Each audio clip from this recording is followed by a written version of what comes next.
Dans la tête de Vladimir Poutine, épisode 1, l'identité viriliste. Bonjour, je m'appelle Evelyne Joss, je suis psychologue, psychotraumatologue, chargée de cours à l'Université de Metz. Bienvenue sur cette chaîne Résilience Psy dédiée à la psychologie. J'ai choisi dans cet épisode de vous parler de l'identité viriliste de Vladimir Poutine. Dans le second, nous tenterons de comprendre les racines de ce virilisme. Pour comprendre ce qu'est le virilisme, commençons par définir la virilité. Alors la virilité, elle se décline selon trois axes. Tout d'abord, l'axe biologique, c'est-à-dire les caractéristiques physiques des hommes, les organes génitaux, la musculature et, suivant les cultures, aussi la pilosité. L'axe sexuel, c'est-à-dire le comportement sexuel, la puissance sexuelle, bien sûr, mais aussi le comportement sexuel dominant, à savoir actif dans les rapports anaux et vaginaux et passif dans la fellation et la masturbation. C'est aussi dans cet axe biologique que l'on retrouve la capacité à procréer. Et le troisième axe, c'est l'axe psychosocial, c'est-à-dire les aptitudes physiques et les valeurs morales qu'on attribue généralement aux hommes. Donc on est bien là, évidemment, dans le stéréotype, c'est-à-dire le courage, la résistance mentale, le sens de l'honneur, la capacité à se battre et à se défendre, la domination des plus faibles et la protection de la famille. Partout dans le monde, les rôles assignés aux hommes et aux femmes induisent une asymétrie de pouvoir. Les hommes occupent une position dominante, tant sur le plan privé que public, et tant individuellement que collectivement. Et la virilité est en fait un principe essentiel, un principe organisateur de cette hiérarchisation où les hommes occupent une position dominante et les femmes une position de subordination. La virilité distingue non seulement les hommes des femmes, mais elle distingue aussi les hommes entre eux. Elle les distingue selon un axe vertical, au sommet duquel se hissent les vrais hommes, les hommes dignes de ce nom, et au bas duquel sont relégués les sous-hommes qui sont d'ailleurs assimilés à des femmes. Et donc, selon cette conception machiste, être un homme, c'est ne pas être une femme, c'est être supérieur aux femmes, et l'antithèse de la virilité, c'est finalement la féminité. Définissons maintenant le virilisme. Eh bien, selon Daniel Wessler-Lang, le virilisme, c'est l'exacerbation d'attitudes et de comportements virils. Ce virilisme se manifeste principalement par la volonté de dominer et de conquérir, par l'agressivité, voire d'ailleurs par la cruauté, par le rejet d'attitudes et de comportements considérés comme des signes de faiblesse.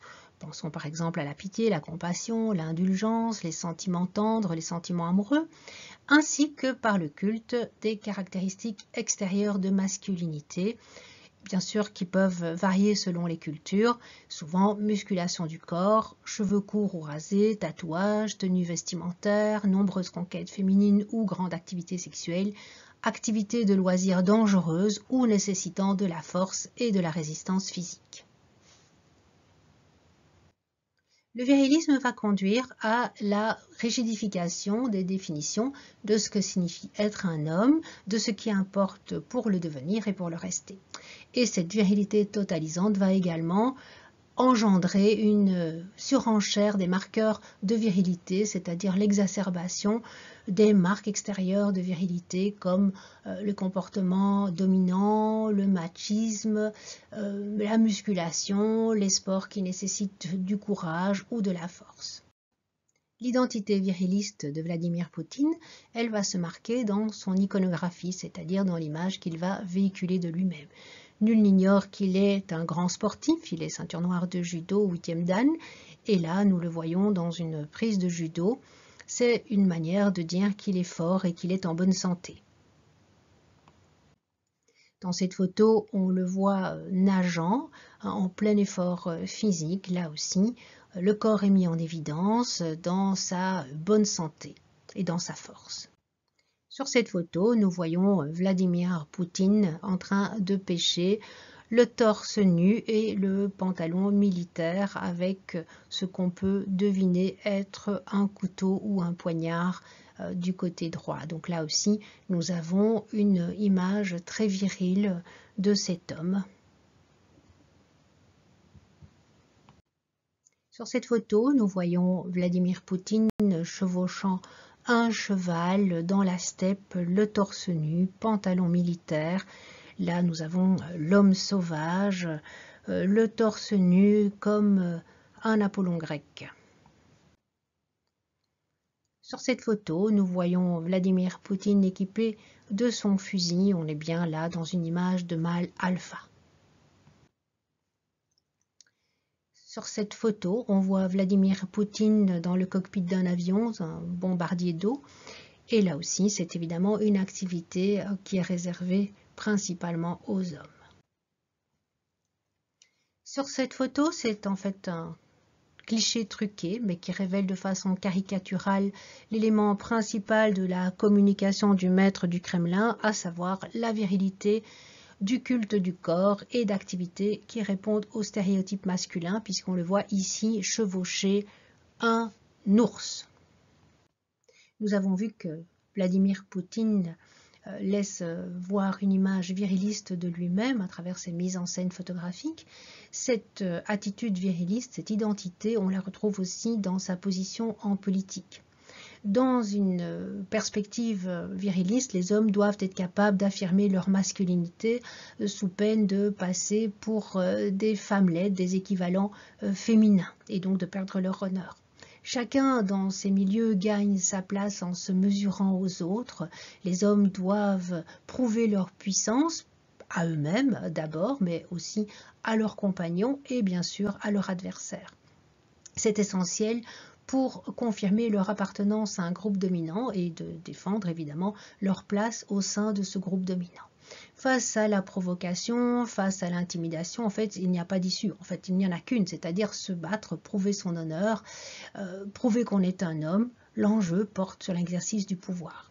Comme le résume très bien Galia Ackerman, ne jamais reconnaître ses erreurs, tout compromis est signe de faiblesse, de même que se ranger à un argument de l'interlocuteur. Si tu recules, c'est que tu n'es pas un mec, tes potes se moqueront de toi, tu dois t'entêter jusqu'au bout, quelles que soient les conséquences pour toi-même. Voyons maintenant quelle est l'attitude de Poutine à l'égard des femmes. Donc plaçons-nous sur l'axe de la virilité. Eh bien, comme attendu d'un homme viriliste, Poutine est méprisant à l'égard des femmes, entre autres sorties sexistes. Citons sa réplique dans l'interview de Poutine Interview qu'il a donnée à Oliver Stone. Je ne suis pas une femme, je ne suis donc jamais de mauvaise humeur. Ou encore, lorsqu'il est interrogé en juin 2014 sur les propos de l'ex-secrétaire d'État américaine Hillary Clinton concernant l'attitude de la Russie, il déclare « Il est préférable de ne pas débattre avec les femmes » ou encore « Quand les gens dépassent les limites, ce n'est pas parce qu'ils sont trop forts, mais parce qu'ils sont trop faibles. Mais peut-être que la faiblesse n'est pas vraiment un défaut pour une femme. » Plus grave encore, il va édicter des lois qui sont préjudiciables aux droits des femmes, notamment en 2017, lorsqu'avec l'appui de l'Église orthodoxe, il dépénalise les violences commises au sein du cercle familial, soi-disant pour éviter la destruction de la famille, alors que 10 000 femmes meurent chaque année sous les coups de leurs conjoints. Toujours sur l'axe de la virilité, voyons quelle est l'attitude de Vladimir Poutine à l'égard des homosexuels. Eh bien, sans surprise, cet homme viriliste, cet homme fort du Kremlin, a une aversion pour les homosexuels. En 2013, une loi est ratifiée qui qualifie de crime la propagande homosexuelle devant mineurs et qui est passible d'une peine d'emprisonnement. Le mariage homosexuel est interdit, ainsi que l'adoption pour les personnes transgenres. Autre manifestation du virilisme de Poutine, il conçoit symboliquement l'établissement de son pouvoir, de sa domination sur ses adversaires comme un acte de puissance sexuelle. Le fort domine, le faible masculin se fait prendre par les couilles et le faible féminin se fait baiser. En 2008, en plein conflit avec la Géorgie, il déclare à Nicolas Sarkozy, alors président de la France, « Je veux faire prendre Saakachvili, président donc géorgien, par les couilles ». Et récemment, il lançait à l'Ukraine « Que oui ou non cela te plaise, à toi de le supporter ma belle ». En fait, ce qu'on sait moins, c'est qu'il s'agit de deux vers d'un couplet satirique de La Belle au bois dormant. C'est ce que nous rappelle Galia Ackerman dans le livre qu'elle a écrit avec Stéphane Courtois, le livre noir de Vladimir Poutine, dont les deux premiers vers sont « Dans la tombe elle dort ma belle, je m'incline et je te baise ». Dans le prochain épisode, nous tenterons de comprendre quelles sont les racines de cette identité viriliste chez Poutine. Il est temps de se quitter.